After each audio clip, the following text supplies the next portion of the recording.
Bulletin में आप सभी का बहुत स्वागत है। आपके साथ मैं हूं दीपिका नहीं। चलिए इसी बीच आपको सीधा जबलपुर लिए चलते, जहां पे प्रियंका गांधी वाड्रा जनसभा को संबोधित कर रही हैं। लड़ी, मैं दावे के साथ कह सकती हूं कि उनके दिलों में इस तरह की आस्था थी। सब कुछ न्योछावर करके कभी-कभी कुछ लोगों ने अपना जीवन दान दिया, कुछ लोगों ने अपने जितने भी घर थे, सब जितना भी उनके का धन था, सब कुछ दान दिया और हमारी स्वतंत्रता की लड़ाई में लड़े। तो वो तो इसलिए कर पाए क्योंकि उनके दिलों में एक आस्था थी भारत के लिए, भारत की जनता के लिए, हमारी स्वतंत्रता के लिए, हमें आगे बढ़ाने के लिए। तो आज की राजनीति में वो आस्था क्यों नहीं है? ये कर्मकांड क्यों बन गया है कि चुनाव के समय आकर घोषणाएं हो जाती हैं, तमाम आपको वादे किए जाते हैं,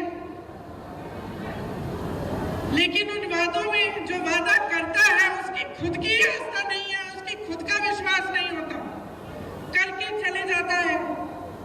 चुनाव हो जाता है, चुनाव जीत भी जाते हैं बड़े बड़े वादे करके, घोषणाएं करके, लेकिन उसके बाद उनको पूरा करने की कोई कोशिश नहीं होती। तो आज यहाँ खड़े होकर, इस संस्कारधानी धरती पर खड़े होकर मैं आपको याद दिलाना चाहती हूँ एक पुरानी राजनीति की, जिसमें हमारे नेता जो कहते थे वो करके दिखाते थे, जिसमें हमारे नेता सब कुछ न्योछावर करके आपके लिए दिन रात एक करते थे।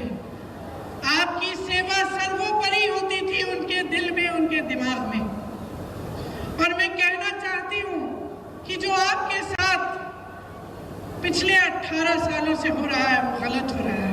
लगा है जैसे कुछ दिनों पहले यहाँ आकर उन्होंने एक महिलाओं के लिए एक अनाउंसमेंट की, तो इसलिए की क्योंकि 6 महीने में चुनाव आ रहा है। भाई तुम्हारी 5 साल से सरकार थी, 3 साल से तुम चले आ रहे हो, सरकार चला रहे हो, तो तुमने ये घोषणा पहले क्यों नहीं की? इस समय करने की क्या जरूरत है? हेलो।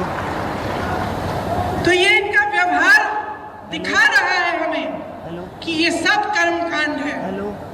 इनके दिलों में आपके लिए कोई आस्था नहीं है, कोई विश्वास नहीं है, अपनी ही बातों पर यहाँ आकर घोषणाएं करते हैं, उन्हें पूरा नहीं करते। बड़ी बड़ी बातें होती हैं, डबल इंजन, ट्रिपल इंजन की बातें होती हैं, बहुत देख लिया हमने डबल इंजन और ट्रिपल इंजन की सरकारें।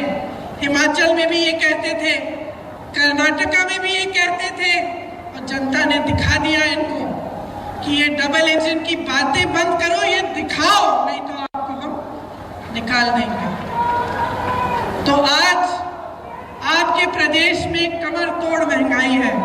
मैं जानती हूँ, मेरी बहनें यहाँ बैठी हैं, कितना संघर्ष करती हैं आप। मैं जानती हूँ कि सुबह से शाम तक आप काम करती हैं, और मेरे भाइयों बुरा मत मानना, लेकिन मैं महिलाओं में कहूँगी कि महिलाएं थोड़ा आपसे ज़्यादा काम करती हैं, क्योंकि आप खेती में काम करते हैं या मजदूरी करते हैं तो घर आके आप आराम से लेटते हैं। महिलाएं बाहर जाती हैं, काम करती हैं, मजदूरी करती हैं, या कोई नौकरी करती हैं, या ऑफिस में ही बेशक काम करती हैं, तो घर आके भी काम करती हैं। और जब तक घर का काम खत्म नहीं होता, जब तक सब सही सलामत नहीं होते, सबने खाना नहीं खाया होता, तब तक सोती नहीं है। इसीलिए मेरे दिल में एक खास जगह है अपनी बहनों के लिए। और मैं जानती हूँ कि महंगाई का बोझ सबसे ज्यादा आप उठा रही है। गैस सिलेंडर को तो इतना महंगा कर लिया है कि खरीद नहीं पाते, भरवा नहीं पाते। आप सब्जी खरीदने के लिए दुकान जाती है तो आधी चीजें आप बगैर खरीदे ही वापस आ जाती हैं। और महंगाई की मार सिर्फ महिलाओं को नहीं, लेकिन सबको है। किसानों को देखिए, पेट्रोल डीजल के दाम इतने बढ़ गए हैं, जो भी इस्तेमाल करना पड़ता है, चाहे खाद हो चाहे कुछ भी हो, सब महंगा बढ़ गया है। बहुत ज्यादा महंगाई हो गई है। आपके प्रदेश में भयंकर बेरोजगारी है।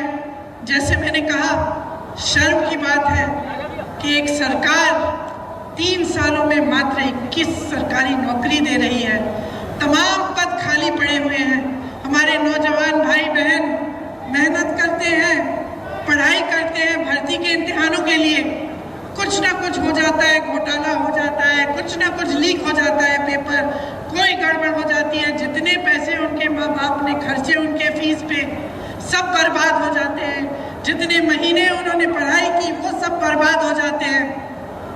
पेपर देते हैं, पेपर का कोई नतीजा नहीं निकलता, कोई नौकरी नहीं मिलती, पद खाली पड़े हैं, नौजवान खाली पड़ी है, लेकिन सरकार कुछ कर नहीं रही है।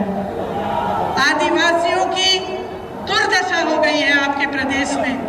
आपको याद होगा कि इंदिरा जी कितना काम करती थी आदिवासियों के लिए, पिछड़े वर्गों के लिए, और आज आपकी दुर्दशा है। अत्याचार बढ़ रहे हैं, चाहे बुजुर्गों पे, चाहे बच्चों पे, चाहे आदिवासियों पे, चाहे दलितों पे। तो तमाम जो जितने भी आंकड़े हैं, जो सब कुछ दिखा रहा है आपको, जो आप अपने अनुभव से आप देख रहे हैं अपने जीवन में, वो कुछ कह रहा है। और मीडिया, इश्तिहार, बड़े बड़े पोस्टर, बड़ी बड़ी होर्डिंग कुछ और कह रहे हैं। मुझे एक कहानी याद आई। एक किसान था, बहुत मेहनत करता था बेचारा, कड़ी धूप में जाकर खेती करता था, लेकिन उसकी एक आदत थी, सुबह निकलने से पहले छोटा सा पुराना टीवी था उसका, टीवी में वो खबर देख लेता था। तो एक दिन बड़ी धूप थी, खबर में आया कि बारिश आने वाली है। तो उसने कहा चलो आज सिंचाई नहीं करेंगे, आज तो खूब बारिश आएगी। निकला काम के लिए, पूरे दिन धूप रही, बारिश नहीं आई। उसने सोचा चलो खबर गलत होगी, कल सिंचाई कर लेंगे। घर आ गया, अगले दिन फिर निकला, फिर खबर देख ली, फिर खबर में आया कि बारिश आने वाली है, फिर उसने सिंचाई नहीं की। ऐसे 5, 6, 7 दिन गुजर गए और वो इसी इंतजार में रहा कि भाई आज बारिश आएगी। बारिश नहीं आई, खेती एकदम सूख गई। घर आके रोने लगा,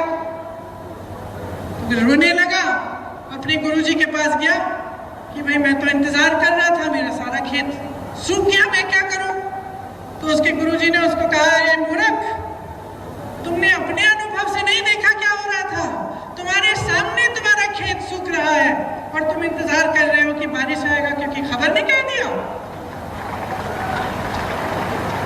तो यही तो हो रहा है आज देश में, प्रदेश में। महंगाई बढ़ गई, बेरोजगारी बढ़ गई, अत्याचार बढ़ रहे हैं, आपस में फूट बढ़ रहा है, और आपको बताया जा रहा है कि कोई सुनहरा दौर चल रहा है। आप गैस का सिलेंडर खरीद नहीं सकते, आपके बच्चों को नौकरी नहीं मिल रही है, शिक्षा का एक नया संस्थान नहीं बनाया गया, सड़कें आपकी पुरानी पड़ी हुई हैं, कोई व्यवस्था नहीं है, खाद की व्यवस्था नहीं है, पानी की व्यवस्था नहीं है, लेकिन आपको बताया जा रहा है कि बारिश आने वाली है। आपको बताया जा रहा है कि सुनहरा दौर है। मोदी जी G20 कर रहे हैं, हमें बहुत गर्व होना चाहिए अपने देश में, लेकिन आपके सामने, आपकी आंखों के सामने क्या हो रहा है उसके प्रति आप जागरूक कब होंगे? आप कब देखेंगे कि इन 3 सालों में इस भाजपा की सरकार ने आपके लिए क्या किया? यहाँ पे जितने भी नौजवान हैं, हाथ उठा के मुझे बताओ कितनों को नौकरी मिली है। अगर उन 21 बच्चों में से एक है तो हाथ उठा लो भाई, उठाओ। नहीं मिली नौकरी किसी को? आप एक जना हाथ उठा के बता दे मुझे कि क्या आपका जीवन सुधरा है? 3 सालों में तरक्की हुई है आपकी?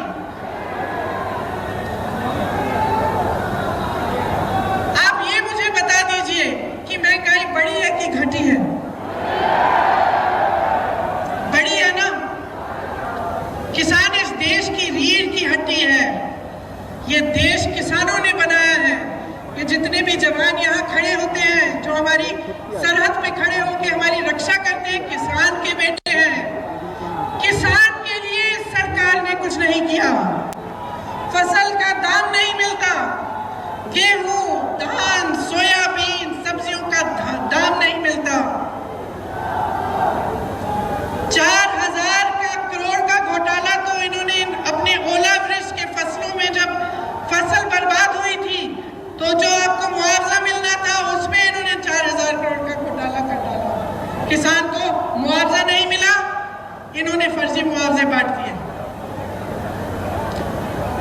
देखिए, चाहे किसान हो, चाहे मेरी आदिवासी बहन भाई हो, जिनके खिलाफ अत्याचार बढ़ रहा है, जिनको कोंदो कुटकी और अन्य उपज का दाम नहीं मिलता, जिनको वन अधिकार नहीं मिलता, चाहे मेरी बहनें हो, चाहे प्रदेश के नौजवान हो, किसी के लिए कुछ नहीं हो रहा है। ये सरकार चली है तो घोटालों के लिए चली है, भ्रष्टाचार करने के लिए चली है, और जैसे हमने भाजपा के नेताओं को पूरे देश भर में देखा है, सत्ता के लिए कुछ भी कर डालेंगे। मुझे अफसोस है कि मध्य प्रदेश के हमारे भी कुछ ऐसे नेता थे जो सत्ता की वजह से छोड़ के चले गए, अपनी विचारधारा भूल गए। तो अब देखिए, आपके प्रदेश के मुख्यमंत्री घोषणावीर जी हैं। 18 सालों में इन्होंने 22,000 घोषणाएं की। अगर 22,000 नौकरियां ही दिलवा देते तो कुछ फायदा होता है इनका, लेकिन इन्होंने कुछ नहीं किया। जितनी घोषणाएं की उनमें से 1% शायद पूरी होंगी। तो सच्चाई आपके सामने है। ये जबलपुर शहर है, आप सब जानते हैं। देश प्रदेश चलाने के लिए देखिए, एक विजन चाहिए होता है, एक नजरिया होना चाहिए, एक इच्छा होनी चाहिए निर्माण करवाने की। इस शहर में जितने काम कराए गए थे, जो कांग्रेस की सरकारों ने कराए, वो एक नजरिए के साथ कराए, आपके विकास को लाने के लिए। जवाहरलाल नेहरू जी, उन्होंने देश में IIT जैसे बड़े संस्थान बनाए। इंदिरा जी ने हरित क्रांति कराई। राजीव जी ने आधुनिक भारत के लिए काम किया। मनमोहन सिंह जी ने बहुत काम किया भारत को आगे बढ़ाने के लिए। एक नजरिया था उनके दिल में, उनके मन में एक नजरिया था कि देश को कैसे आगे बढ़ाना है। आज जो हम काम कर रहे हैं उसका 15-20 सालों में, 25 सालों में क्या असर पड़ेगा। तो जबलपुर एक ऐसी शहर है जो उस नजरिए को लेकर उसका निर्माण हुआ। यहाँ पर ऑर्डिनेंस फैक्ट्रीज होती थी, आज बंद होने के कगार पे है। सरकारी कर्मचारियों का यहाँ पे बहुत सारे सरकारी कर्मचारी हैं, आर्मी के लोग हैं, रेलवेज में काम करने वाले लोग हैं, प्रबुद्ध जीव हैं बहुत सारे जबलपुर में। और आज देखिए कि आपके जबलपुर का क्या हाल है। सरकारी नौकरियां जो है उनका क्या हाल है। एक देखिए, सरकारी नौकरी इसलिए लोग लेते थे क्योंकि उनको लगता था कि कम से कम जीवन भर हम नौकरी करेंगे, उसके बाद हमारी कोई सिक्योरिटी होगी, सुरक्षा होगी, हमें पेंशन मिलेगा। आज ये स्थिति है कि पूरे देश भर में सरकारी कर्मचारी रो रहे हैं कि हमें पुराना पेंशन वापस दे दीजिए, हमें ये नया पेंशन नहीं चाहिए। और उनकी कहीं भी कोई सुनवाई नहीं है। सिर्फ कांग्रेस के प्रदेशों में, हिमाचल प्रदेश में, छत्तीसगढ़ में, राजस्थान में पुराना पेंशन फिर से लागू हुआ है। क्योंकि जैसे मैंने कहा, 2 तरह की राजनीति है इस देश में। एक जो आप में आस्था रखती है, विश्वास रखती है पब्लिक में, और एक जो सत्ता में आस्था रखती है। तो जो सत्ता में आस्था रखते हैं वो कभी आपकी सुनवाई नहीं करेंगे। कांग्रेस पार्टी आपकी सुनवाई करती है। जहां जहां हमारी सरकारें हैं, आप खुद देखिए और खुद आकलन करिए कि जो कहा है वो किया है कि नहीं। अभी अभी कर्नाटका में सरकार बनी है, 5 गारंटी दिए थे, 5 के 5 गारंटी कैबिनेट में पास हुए हैं। राजस्थान में पुराना पेंशन लागू है। तमाम ऐसी स्कीमें हैं जिनका वादा चुनाव में किया था, आज लागू हो रही है। यहाँ बगल में छत्तीसगढ़ है। छत्तीसगढ़ में सबसे ज्यादा किसानों को धान का दाम मिल रहा है पूरे देश भर में। छत्तीसगढ़ में भी पुरानी पेंशन लागू है। आप हिमाचल को देखिए, जो वादे किए वो पूरे करने जा रहे हैं।